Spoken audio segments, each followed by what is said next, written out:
Hello guys, કેમ છો? મજામાં? તો આપણે નવા બ્લોગ તમારા હાર્દિક સ્વાગત છે. તો ગાઈસ નોકરીથી આવી ગયા બધું પી લઈએ.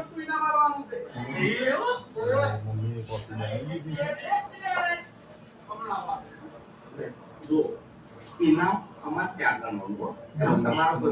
મજાની કોફી આખી ડિઝાઇન જ જતી ડિઝાઇન હતી કપમાં ડિઝાઇન કાઢી નાખી. અમુક ટાઈમ પ્લાસ્ટિક હતું ગરમ કપ હોય એટલે યાર બગડી જતું. તો ચાલો તારે કોફી પીવા માટે ખાસ એક પુણ્યનું કામ કરવાનું છે. તો કોફી પી લઉં પછી કામ કરીએ. બરાબર, પુણ્યનું કામ કરવાનું છે જોડે તમે કરજો. બરાબર, ચલો ગાઈસ કોફી પી પુણ્યનું કામ કરવા દઈએ.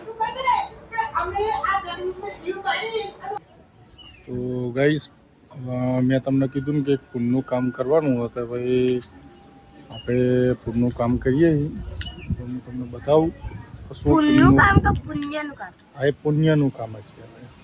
ખાનો મને શીખવાડે કે પુણ્યનું કામ કહેવાય કે પુણ્યનું કામ કહેવાય. હું મારા બાપને શીખવાડું.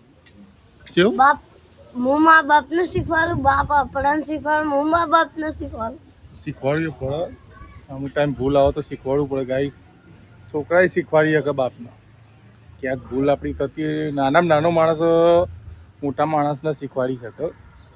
તો ગાઈસ જો હવે તમને કહું કે સારું પ્રસાદ થોડો બચ્યો તો માતાજીનો, નહીં કાને માતાજીનો પ્રસાદ બચ્યો તો એટલે આના પાછી ગરમી પડે એટલે આવું બગડી જાય. બરાબર, એટલે આનું અમે કીડીઓને ખવડાવવાના છે. એ કીડિયારું ભરવાના છે. તો કાનો કીડિયારું ભરશે. બરાબર, ચલો કાના કીડિયારું ભરો. જ્યાં જ્યાં કીડીઓ સિંગ પડી હોય એટલે કીડી. હા જો સિંગે નાખી હતી. આમાં થોડું થોડું નાખજો. અહીંયા નાખો, અહીંયા થોડું થોડું નાખો. કીડિયારું ભરવાનું હો બેટા. અને ગાઈસ આવો પુણ્યનું કામ કરજો. એટલે આપણે બીજાને જોડે હારું કરીએ એટલે આપણા જોડે હારું થાય. આપણા જોડે સરસ થાય. આપણે પુણ્ય કરીએ ને એટલે આપણા જોડે સારું થાય. હવે થોડું થોડું બીજા નાખવાનું ને બીજા જોવો તમે થોડું બીજા જોવાનું. હવે તો ગાઈસ કીડિયારું બધું જોઈએ. આમાં કીડીઓના દર હોય ને એ નાખીશું. અહીંયા નાખો, અહીંયા અહીં નાખવા જોઈએ. કીડીઓ ને એ કર નાખો. જો કાનો ગાઈસ કીડિયારું પૂરા છે. બસ થોડું થોડું નાખવાનું અને આખું નાખવાનું પછી એ કણ આપણે થોડું અહીંયા નજીક નાખો ને એટલે એ ખાય બેટા. સમજો બેટા, નાખો એ નાખો.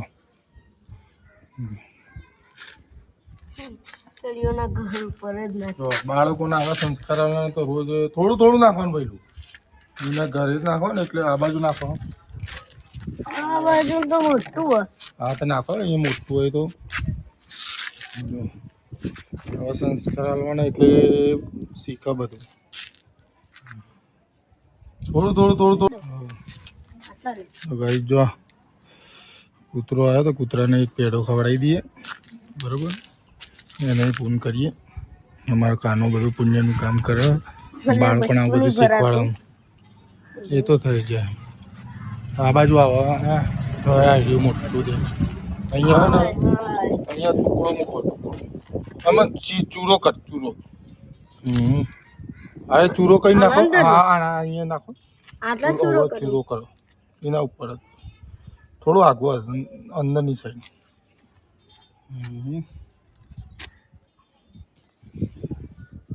બસ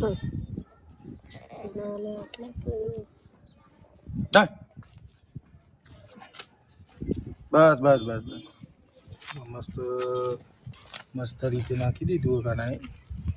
બરાબર, તો ગાઈસ આવું ફોન કરતું રહેવાનું. એને શીખવાડીએ કે કઈ રીતે બધું એ કરવાનું. બસ હવે ચલો આગળ. આનો ચોરો બચ્યો. તો પાછો આવી ખાઈ ના જાય. તો ગાઈસ મેન ગાના કિરિયર બધું પૂરું કરી દીધું અને કિરિયાનો જે પેડા બચ્યા હતા પ્રસાદ રૂપે એ બધા કિરિયર ભરી દીધું બરાબર. તો ગાઈસ જીવનના અંદર અમુક વસ્તુનો ઉપયોગ આ રીતે કરી લેવો તો તમારે પુણ્ય મળે. કે વેસ્ટ જાય એના કરતાં આપણે આ રીતનો ઉપયોગ કરી લેવો, કારણ કે અમુક ટાઈમે અમુક વસ્તુ વેસ્ટ જતી હોય બરાબર. એટલે આપણે આ રીતે ઉપયોગ કરી લઈએ એટલે એનો વ્યર્થ બગાડ ના થાય. અને કોઈ જીવજંતુ હોય, કીડીઓ હોય, પ્રાણીઓ હોય, કૂતરા હોય કે ગાય હોય કે ગમે તે કોઈ પણ બચ્ચું કૂચું હોય આપણા ઘરના અંદર ખાવા તો એમને આપવું જરૂરી છે બરાબર.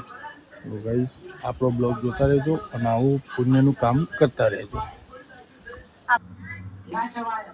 તો ગાઈસ ક્લિયર ભરીને આવી ગયા અને ફોન બંધ કરી દીધું. અને જો અમારા કાનો છે પપ્પા મને ભૂખ લાગી કે નાસ્તો લઈ આવો. મેં નાસ્તો નહીં લઈ આવો, તને મસ્ત મજાના ભૂંગળા બટાકા બનાવી આવું. જો આગળ આપણે ભૂંગળા બટાકા બનાવી દીધા. મસ્ત આ વખત અલગ રીતે બનાવ્યા અને ભૂંગળા લાવી દીધા બહારથી. બરોબર, શેકેલા ભૂંગળા બહારથી લાવી દીધા. તમને ટેસ્ટ કરીને બતાવું. આ ટેસ્ટ આ તું કર. જો ગાઈસ તું એ ટેસ્ટ કર, હું એ ટેસ્ટ આ રીતે ભરવાનું ભૂંગળું. તો ગાઈસ તો જલ્દી ગળો, ગાઈસ તો બધું આવડે. ગાઈસ ને તો બધું જ આવડે. જોજો મારો કાનો થઈ ગયો કરી દો.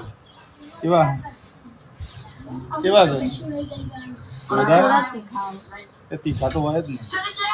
તો ગાઈસ હું બતાવું કે ટેસ્ટ કરીને કેવા છે.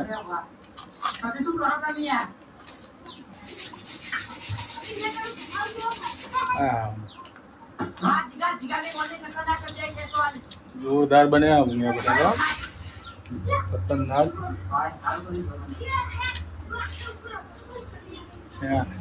આમ ખાવાની તો જોવા જ મજા આવે. મસ્ત બન્યું.